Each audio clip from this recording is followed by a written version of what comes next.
నమస్తే. నేను doctor Srinivas Juluri, chief surgical oncologist, Renova century cancer hospital. So మనం మాట్లాడుకున్నట్టుగా క్యాన్సర్ వైద్యంలో ఆపరేషన్ రోల్ ఏంటి అనే దాని గురించి మనం డిస్కస్ చేస్తూ ఉన్నాము. దాంట్లో నేను ఇవాళ మాట్లాడేది ఏంటి అంటే వీడియో అసిస్టెడ్ థొరకోస్కోపిక్ సర్జరీస్ అనే ఒక టెక్నిక్ గురించి. వీడియో అసిస్టెడ్ థొరకోస్కోపిక్స్ అంటే సెల్ఫ్ ఎక్స్ప్లెనేటరీ లాగా ఉంటుంది. ఛాతీలో వచ్చే కొన్ని రకాల క్యాన్సర్లకి ఎప్పుడైతే ఆపరేషన్ చేస్తామో ఒకప్పుడు మేము ఛాతీ మొత్తాన్ని ఓపెన్ చేసేసి ఆపరేషన్ చేసేవాళ్ళం. ఇప్పుడు మనకి అడ్వాన్స్ ఎండోస్కోపిక్ టెక్నిక్స్ వచ్చినాయి. లాప్రోస్కోపీ ఎలాగైతే పొట్టలో చేస్తామో అలాగే ఛాతీలో చేసేదాన్ని వీడియో అసిస్టెడ్ థొరకోస్కోపీ అంటాం అనమాట దాన్ని. సో దాంట్లో మ్యాగ్నిఫికేషన్ ఉంటుంది, చాలా పెద్ద ఇమేజ్ ఉంటుంది. We have what is called 55 inch monitor, అంటే మన ఇంట్లో ఉండే పెద్ద టీవీ అంత పెద్ద మానిటర్ ఉంటుంది దాంట్లో. సో అంత పెద్ద మానిటర్లో చూసుకుంటూ చిన్న ప్రొసీజర్స్ని కూడా మనం చేయగలుగుతాం. చిన్న చిన్న భాగాన్ని, వెరీ ఫైన్ పార్ట్స్ని కూడా మనం జాగ్రత్తగా చేయగలుగుతాం. ఇది ఎక్కడ వాడతాము అంటే లంగ్ క్యాన్సర్లో వాడతాము. ఒకప్పుడు లంగ్ క్యాన్సర్ ఆపరేషన్ చేసే వాళ్ళకంటే చాలా చాలా చాలా పెద్దగా కట్ట ఉండేది, ఎముకను కట్ చేయాల్సి వచ్చేది.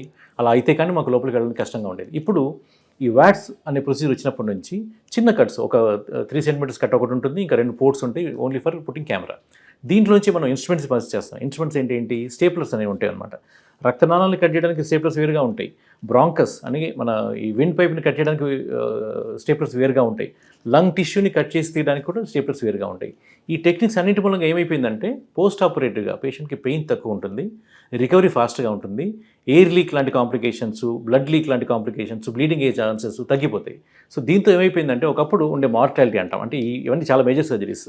అండ్ అన్ఫార్చునేట్గా ఈ జబ్బులు వచ్చేది కూడా కొంచెం ఎక్కువ వయసు వాళ్ళకి, ఎస్పెషల్లీ స్మోకర్స్లో వస్తాయి కాబట్టి వాళ్ళకి మార్బిడిటీస్ మూలంగా, ఈ ఆపరేషన్ కాంప్లికేషన్స్ మూలంగా ఒకప్పుడు death rate used to be 5 to 10% ఉండేది. ఇప్పుడు it is less than 1 to 2%. So that is how we are able to kind of improve the overall outcomes. అంటే క్యూర్ చేయగలుగుతున్నాము at the same time without having to go through lot of troubles అనమాట. అంటే pain తక్కువ ఉంటుంది. ఒకప్పుడు discharge చేసేసరికి వారం పట్టేది, ఇప్పుడు వ్యాట్స్ తర్వాత 3వ రోజుకి 4వ రోజు డిశ్చార్జ్ చేసేస్తాం.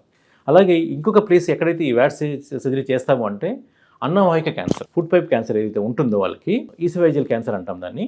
దాంట్లో వాళ్ళకి ఏం చేస్తారు అంటే ఒకప్పుడు మేము ఏం చేసేవాళ్ళం అంటే ఛాతీని కట్ చేసేసి ఈసోఫేగస్ మొబిలైజ్ చేసి పొట్టను కట్ చేసి స్టమక్ని ట్యూబ్ లాగా తయారు చేసి తీసేసి ఆ స్టమక్ని తీసుకొచ్చి గొంతులో చేసేవాళ్ళం. అంటే ఫస్ట్ భాగం ఛాతీలో, రెండో భాగం పొట్టలో, మూడో భాగం నెక్లో చేయాల్సి ఉంటుందన్నమాట. సో 3 భాగాలుగా ఆపరేషన్ చేసరికి చాలా నొప్పి ఉంటుంది. మేము చేయడానికి చేస్తాం, 6 గంటలు పడుతుంది, 8 గంటలు పడుతుంది, కానీ పేషెంట్స్కి చాలా నొప్పిగా ఉండేది. అలాంటిది ఇప్పుడు వ్యాట్స్ వచ్చిన తర్వాత సో లాప్రోస్కోపీ ద్వారా పొట్టలో చేస్తాము, వ్యాట్స్ ద్వారా ఛాతీలో చేస్తాము, నెక్లో మాత్రం చాలా చిన్న కట్లో చేసేస్తాము. సో ఈ staplers technique, advanced vessel ceiling systems, దీంతో ఏమైపోయిందంటే సర్జరీ డ్యూరేషన్ తగ్గిపోయింది, పెయిన్ తగ్గిపోయింది.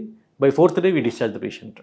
So by 6th or 7th day they will eat by mouth also. So ఇలాగా ఈ అడ్వాన్స్ టెక్నిక్స్ మూలంగా patient outcomes, patients functional outcomes, complications బాగా తగ్గినాయి. Thank you.